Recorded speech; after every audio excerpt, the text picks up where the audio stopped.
Hello, my name is Dr. Natalie Rosine, and I, along with Mrs. Ann McPeak, are the advisors at St. Charles North High School for National Honor Society.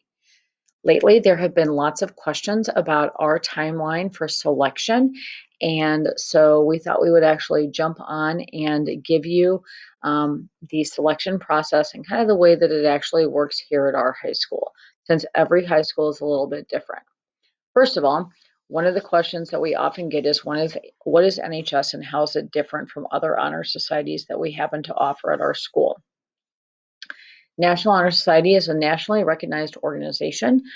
It started about 100 years ago as a way to recognize high school students who were excelling in the four pillars that several high school principals, along with Dr. Edward Reinerson, actually founded. And the pillars that they chose were scholarship, leadership, character, and service.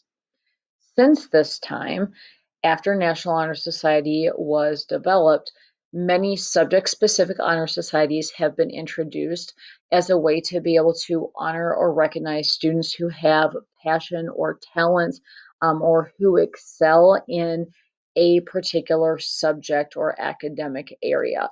And so that is where we start to see things like the English National Honor Society or music or foreign language or business. So all of those honor societies are available for applying to as well. Most of them become available to students at St. Charles North High School.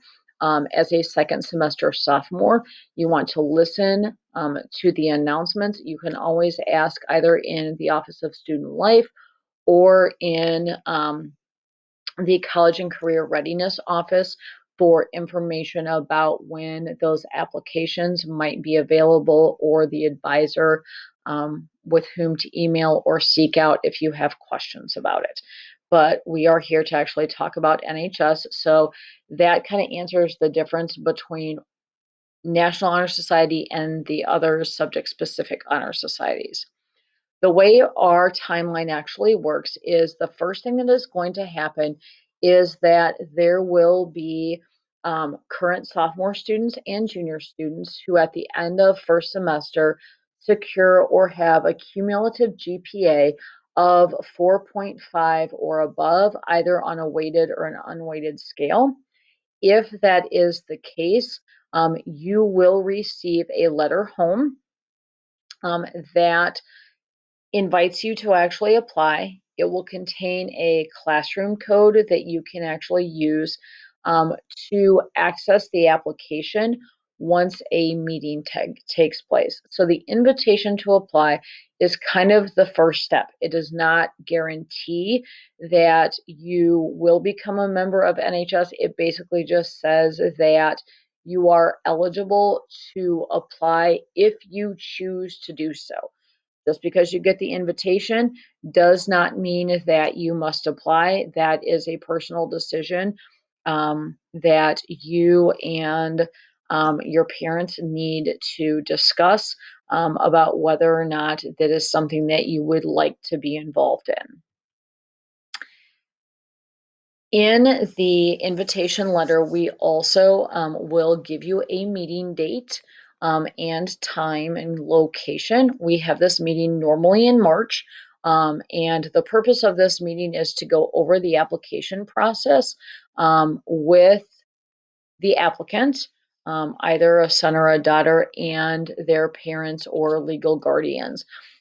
We were not able to have this meeting last year due to the pandemic, so all of the information was kind of posted and made available to people who were eligible to apply through all of the newsletters that got sent home, right?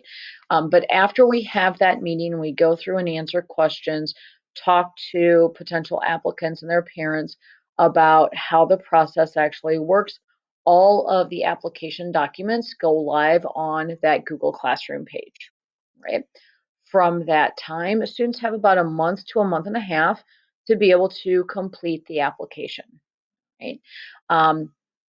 And then basically what that does is gives the students some time to be able to go through the application, secure information that they might need for all of the different pillars of the application, and to also be able to come and ask Mrs. McPeak and I any questions that they might have, or to get feedback on what that application might look like. And then applications are normally due into Mrs. McPeak or myself the first week of May, right? And the applications will have sections on scholarship, leadership, character, and service, since those are the four pillars that actually make up the National Honor Society.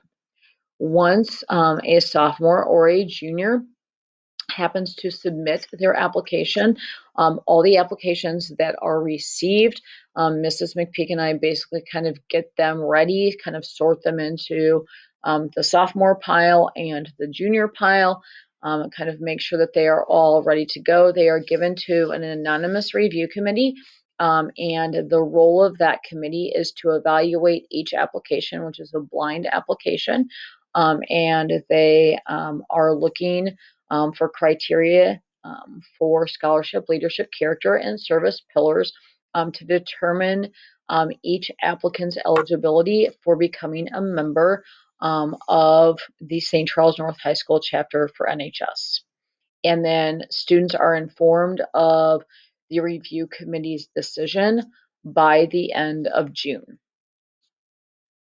So you should be looking for emails during the summer, and be good about checking those, since information will actually come home via email.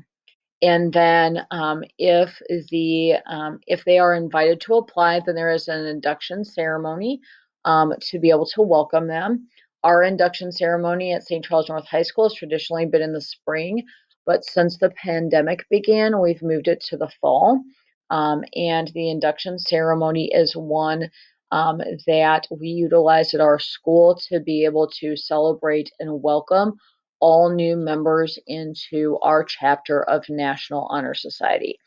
So that hopefully kind of actually provides you with some general information about our selection process and our timeline for National Honor Society at St. Charles North High School. If you are a freshman at St. Charles North High School, we would encourage you to start to actually look at getting involved in clubs and sports and activities here at St. Charles North High School according to your interest and your time availability.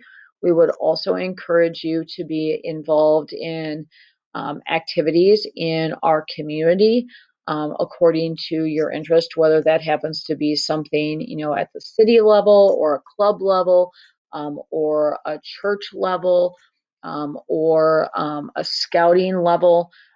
Any and all of those kind of actually fit into your involvement. And then we would also encourage people who are looking to apply to be able to be involved in service, either at the school or in the community as well.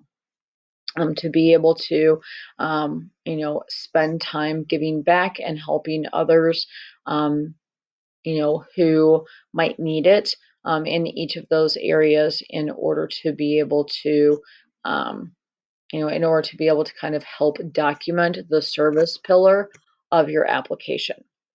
We hope that this has answered many of the questions that you may have about our process, but if there are others that actually come up, and you would like to seek some more clarification about this process, please do not hesitate to either reach out to Mrs. McPeak or myself, Natalie Rosine. Our emails are provided there for you, although Mrs. McPeak should be D303. And we will get back to you as soon as we possibly can. Thank you so much.